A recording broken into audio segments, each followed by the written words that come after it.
Bonjour, moi c'est Sarah, je suis bénévole chez AB Conservation. AB Conservation, c'est une ONG française qui a été fondée en 2014 par une soigneuse animalière de la ménagerie de Paris qui s'est rendu compte en fait qu'il y avait très peu d'informations sur le binturong, que ce soit en captivité ou dans son milieu naturel, et qu'il n'y avait également aucun programme de recherche ou de conservation sur l'espèce.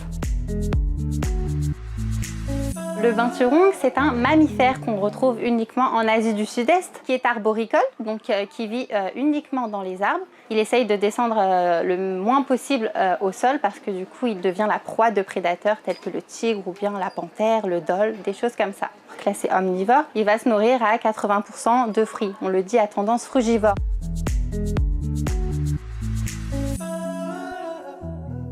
Lorsqu'il mange ses fruits, donc les graines vont se retrouver dans son estomac et il a un enzyme particulier qui permet à ces graines de pré-germer. Et donc lorsqu'il va déféquer, ces graines vont pouvoir pousser beaucoup plus rapidement, facilement, et donc il participe à la régénération des forêts. On appelle ça la dissémination des graines, et donc c'est une espèce parapluie parce que donc en régénérant ces forêts, il participe à la conservation également des habitats de toutes ces espèces qui vivent dans la forêt. Sans lui, moins de forêts, une régénération beaucoup plus lente.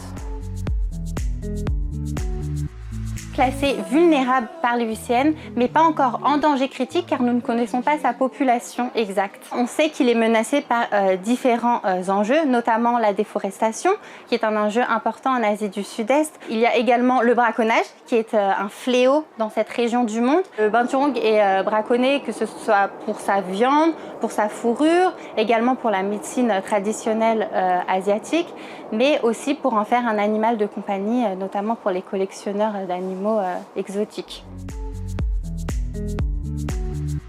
Le but de cette association, c'est premièrement de mener des recherches scientifiques sur le binturong pour en apprendre un petit peu mieux sur son écologie, son environnement, son comportement dans son milieu naturel, pour pouvoir ensuite adapter un programme de conservation en fonction d'eux. En plus de ça, nous essayons de rendre cet animal beaucoup plus visible, beaucoup plus connu, parce que c'est une espèce très peu connue à la fois du grand public que des scientifiques. Et donc le fait qu'il soit peu connu, il apporte peu d'intérêt dans la recherche scientifique ou bien dans sa conservation, parce que avoir un animal qui apporte un intérêt public, ça permet justement d'avoir des financements, ce genre de choses.